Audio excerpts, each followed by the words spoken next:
Bienvenue dans le podcast 100K Révolution. Je suis Anne-Valérie Raucourt, je suis coach et mentor pour les femmes déterminées à développer leur entreprise en quittant les diktats, en affirmant qui elles sont, en faisant ce qu'elles aiment, en vivant plus de liberté et de joie.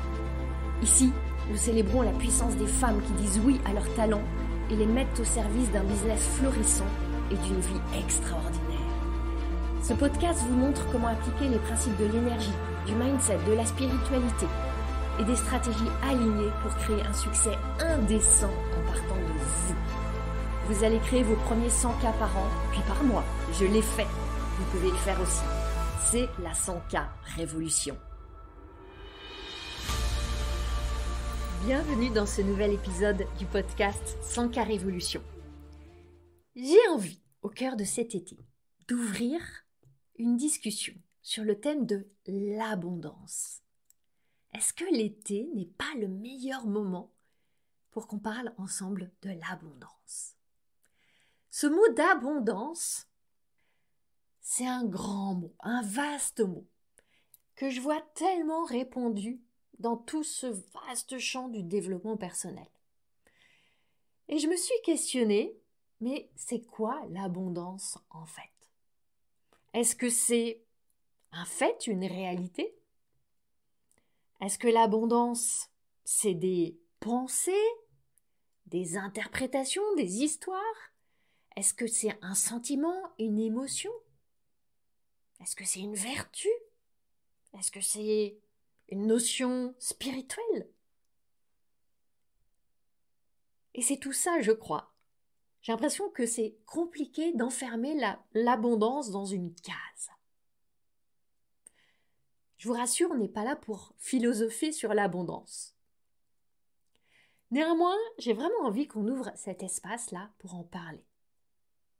Et pour en parler, évidemment, en connexion avec votre business. Je vais commencer par avancer à pas feutrer. Parce que ce mot est devenu tellement galvaudé. Et j'ai pas du tout envie de contribuer à ajouter à ce bloubi-boulga où on perd, vous savez, l'essence des mots. Et je suis une amoureuse des mots. J'ai pas envie de tordre la nature et la beauté des mots. C'est un peu comme pour les mots de bienveillance ou de présence. On les a tellement utilisés qu'on ne sait plus vraiment de quoi on parle. Allons voir dans le champ du business. Quand on parle d'abondance dans le champ du business, on ne va pas se voiler la face. Elle prend généralement deux formes. L'abondance de clients et l'abondance d'argent. C'est ça qu'on veut. C'est ça qu'on veut et ça va évidemment devenir une préoccupation. Si ce n'est pas une occupation, de le faire, ça devient une préoccupation. Et c'est un peu des deux souvent.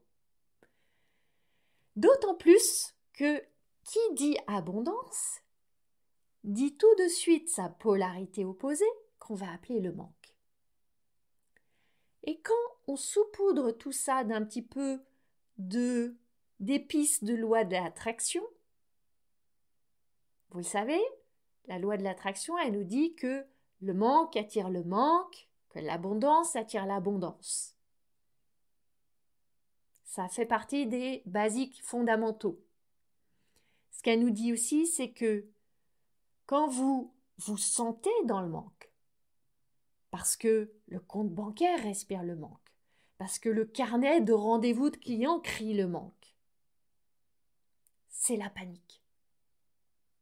Vous voyez le manque? Il vous semble être une réalité? Vous ressentez le manque physiquement?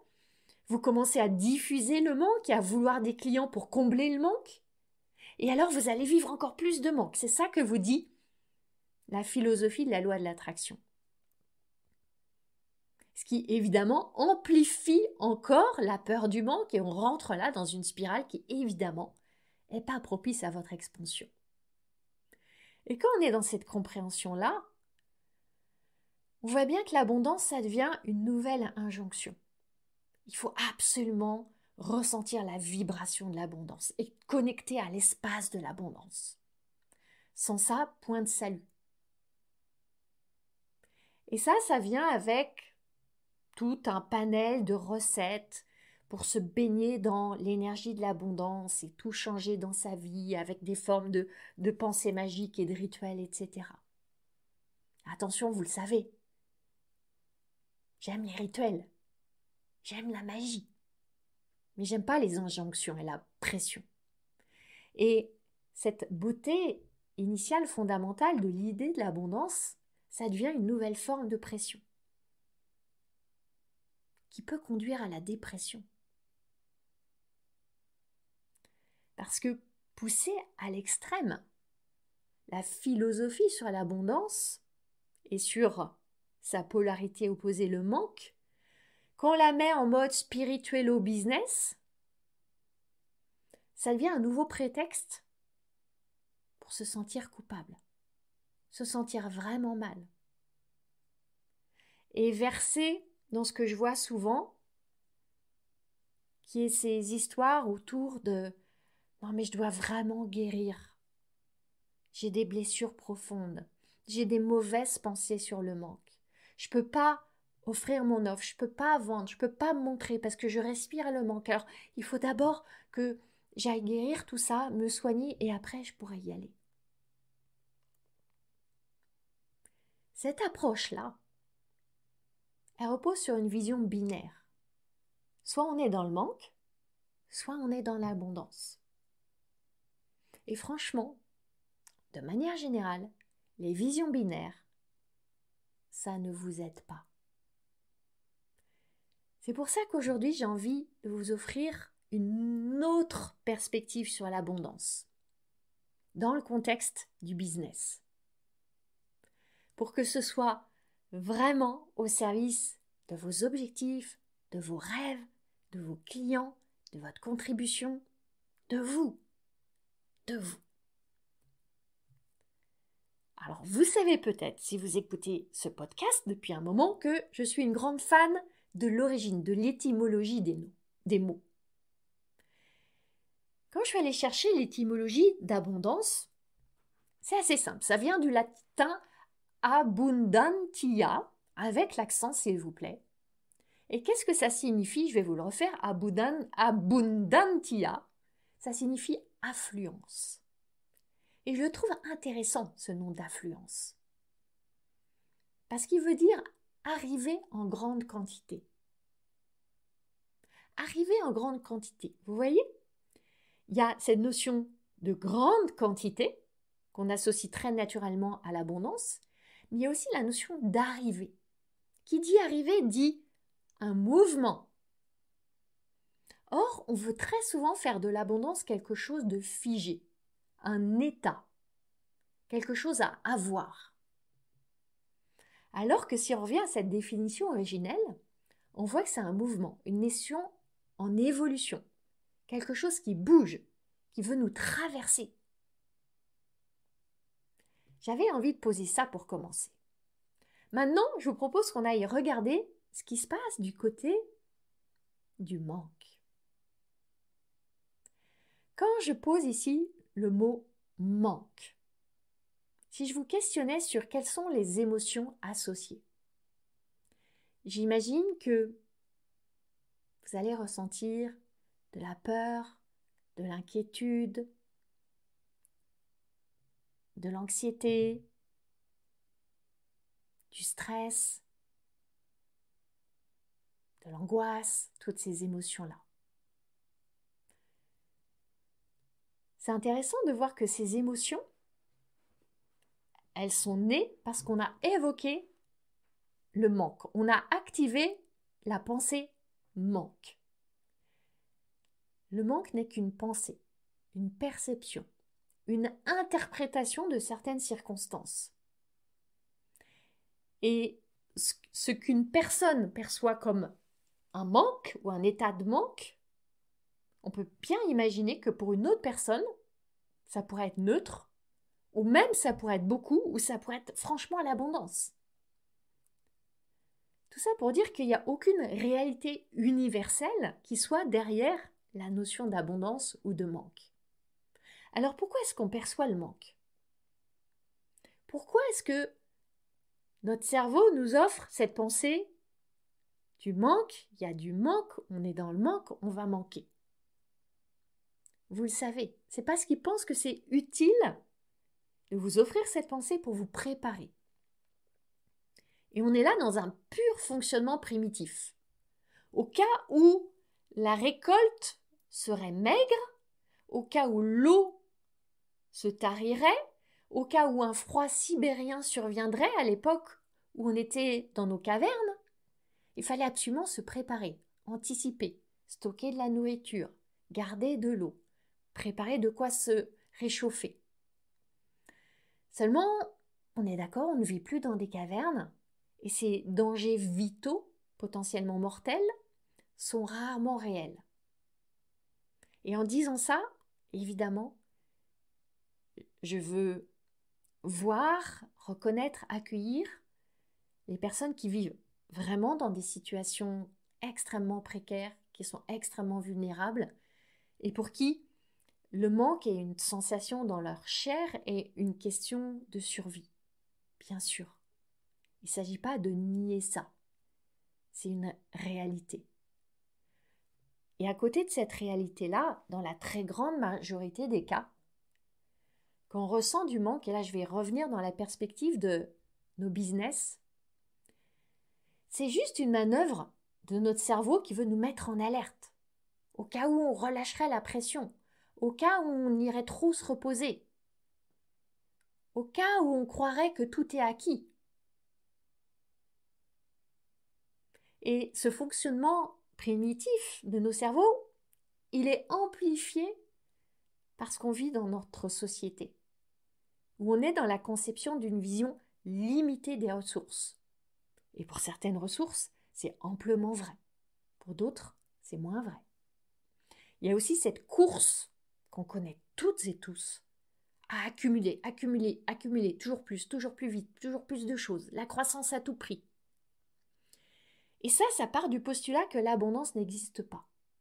Donc il faut en permanence aller la créer et la recréer, toujours plus, toujours plus, toujours plus. Et vous voyez, on peut y ajouter là aussi dans ce tableau-là la fameuse peur de manquer, le fameux FOMO, Fear of Missing Out.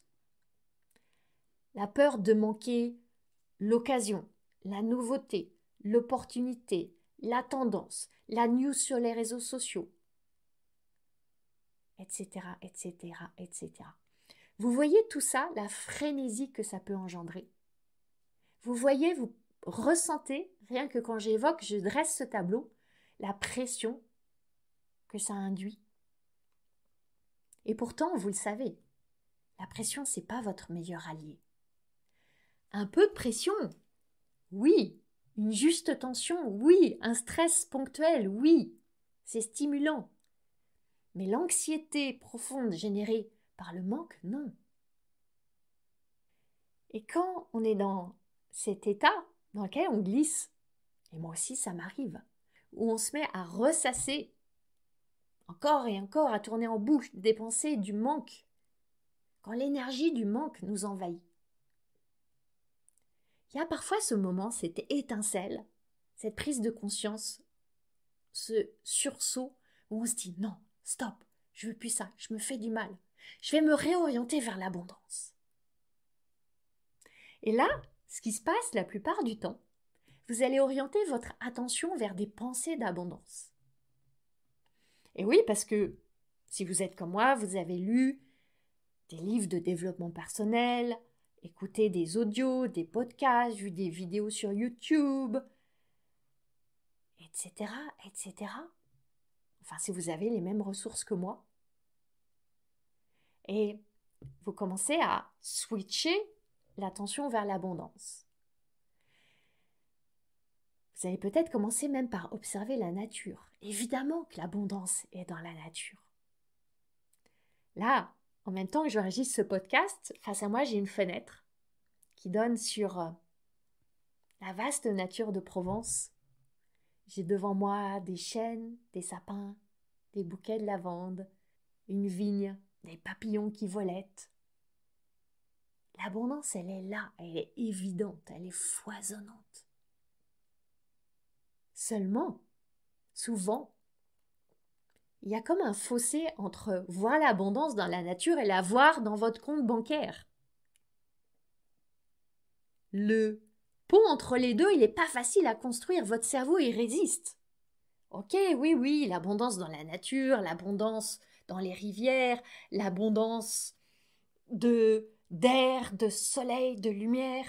Ok, mais dans mon compte bancaire, ça ne rajoute pas des zéros. Alors l'étape suivante, c'est que vous allez vous concentrer sur des pensées comme on vous a dit qu'il fallait faire dans les livres de développement personnel ou les formations que vous avez suivies. Des pensées qui vont dire « j'ai bien assez, je ne manque de rien, je sais très bien générer de l'argent, mes clients sont satisfaits, mon offre a de la valeur, il y a plein d'argent dans le monde, l'argent elle est là en abondance, il y en a pour moi, j'ai des talents, je sais les transformer en or, j'ai de l'or dans les mains. » Et c'est comme ça que vont penser la plupart des entrepreneurs qui veulent faire switcher leur mindset du manque vers l'abondance. Et c'est certainement absolument utile. Seulement, suivez-moi bien, seulement, ça parle d'une seule partie de l'équation. Parce que là, les entrepreneurs qui entrent dans ce processus-là, qu'est-ce qu'elles font? Elles se mettent elles-mêmes au centre du sujet. Ça parle de quoi? Ça parle de moi, mon argent, ma capacité à en créer. Et oui, et là, je mets une fois encore l'abondance sur l'argent parce qu'on ne va pas se mentir qu'on parle manque ou abondance. Dans nos business, c'est souvent sur l'argent que ça se porte. C'est pour ça que j'utilise cet exemple-là pour illustrer toute cette perspective sur l'abondance que je veux vous transmettre. Et cette vision-là, elle néglige en fait un autre champ. Un autre champ où c'est essentiel de déployer aussi une vision de l'abondance. C'est chez vos clients. Chez vos clients. Parce que si vous pensez, oui, je sais générer de l'argent, j'ai des talents, j'ai des dons, ce que j'offre a de la valeur, il y a une montagne d'argent qui m'attend, je vois ce flot d'abondance d'argent qui afflue à moi. Mais si en même temps, vous pensez que vos futurs clients n'ont pas d'argent, que eux ils en manquent, que eux ils sont dans le manque, que eux ils subissent le manque, il y a un conflit. Et vos premières pensées que vous cultivez avec tellement d'attention, elles tiendront pas très longtemps si en même temps il y a la projection du manque chez vos clients ou chez vos futurs clients. Si vous pensez les pauvres en ce moment avec la crise, c'est dur, ils sont démunis, je ne peux pas leur demander de l'argent en ce moment, c'est pas le meilleur moment pour eux. Vous voyez, si vous voulez vraiment jouer le jeu de l'abondance, ça va être important de la projeter aussi chez votre audience, chez votre communauté, chez vos prospects, chez vos contacts. Comment est-ce que ce serait de croire qu'ils ont des ressources ou qu'ils sont créatifs et inventifs pour en trouver, qu'ils ont des désirs, qu'ils sont motivés, qu'ils sont puissants? Quand vous ne leur reconnaissez pas cette puissance qui est en eux, ce que vous leur dites, inconsciemment bien sûr, et c'est ce qui transpire de vous quand vous êtes par exemple au téléphone avec un client pour un rendez-vous découverte, ou dans un entretien pour un rendez-vous dans une entreprise, ou dans un live, un réel, un post, ce que vous dites c'est « Je crois pas en toi. Je crois pas en toi. » Et vous devez absolument en premier lieu croire qu'ils sont dans l'abondance. Dans l'abondance pour avoir de l'argent, pour trouver de l'argent, pour investir de l'argent. Cette confiance-là, cette confiance fondamentale que vous allez leur donner, c'est le socle de la relation que vous voulez créer avec eux et que eux veulent avoir avec vous. Une relation d'abondance à abondance. Et attention, là, je ne suis pas du tout en train de parler de forcer les gens à dégainer leur carte bancaire, de les contraindre à prendre un crédit, de leur demander de se démener pour demander de l'argent à tout va, c'est pas de ça que je parle. On ne veut pas mettre nos clients dans des situations difficiles, absolument pas. Là, je parle de votre confiance dans leur abondance et leur capacité à vivre cette expérience avec vous. Donc vous voyez, si peut-être c'est difficile pour vous de croire à 100% en votre abondance, décentrez-vous et pensez aussi à eux.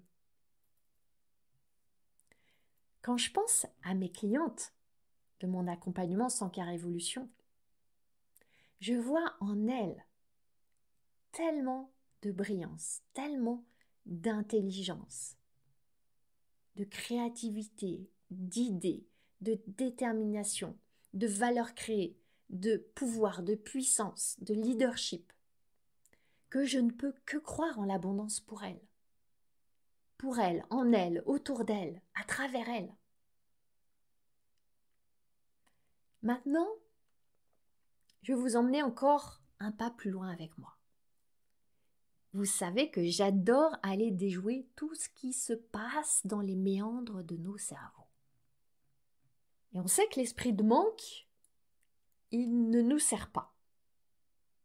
Dans le sens où, déjà, il n'est pas agréable à vivre, et en plus, il ne nous permet pas de créer ce qu'on désire fondamentalement créer. Mais si il existe, il y a forcément une bonne intention derrière. S'il existe, il sert à quelque chose, qui est peut-être pas au service de ce qu'on veut créer, mais au service d'autre chose. Et ça, c'est un magnifique paradoxe.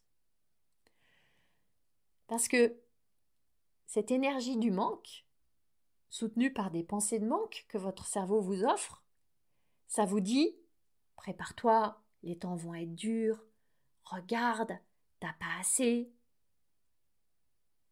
tu vas avoir encore moins, les clients manquent, l'argent manque, c'est la crise, il faut que tu anticipes, il faut que tu bosses encore plus dur, il faut que tu te décarcasses, t'en fais pas assez, d'ailleurs t'es pas assez, etc., etc. »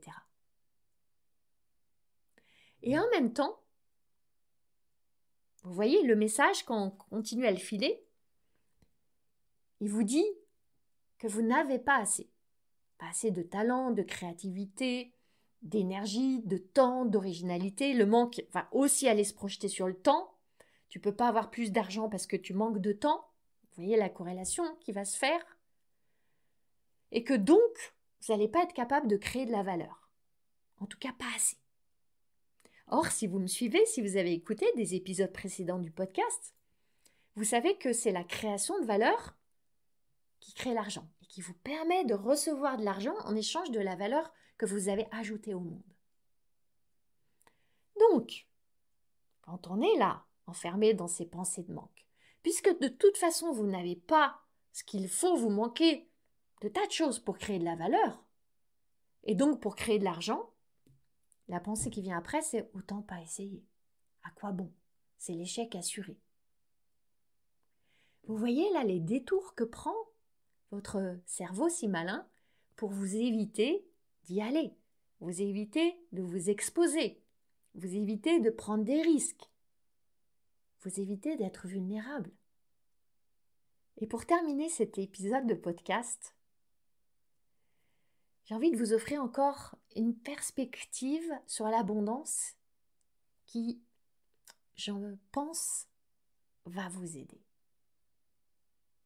L'abondance, elle peut être vue comme un surplus qui vient en plus de ce qu'on a déjà, ou comme une suffisance, cette perception de « ça suffit », ou encore comme une plénitude. Ce que j'ai est plein. Et je crois qu'on est conditionné à l'envisager en tant que surplus. Dans la société, dans la manière dont on vit, il en faut plus que ce qu'on a déjà, ce qu'on a est pas assez, et on est dans cette course, cette quête. Donc on est conditionné à voir l'abondance comme une quête d'un surplus. C'est pour ça qu'on peut avoir envie d'aller voir l'abondance dans le sens de suffisance.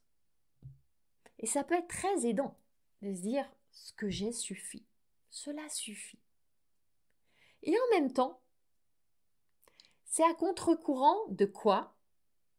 De nos désirs, de cet élan, de ce jaillissement qui dit « je veux plus, je désire ça, j'ai envie de ça ». Et j'ai envie qu'on honore nos désirs, qu'on se mette en mouvement pour créer nos désirs, tellement.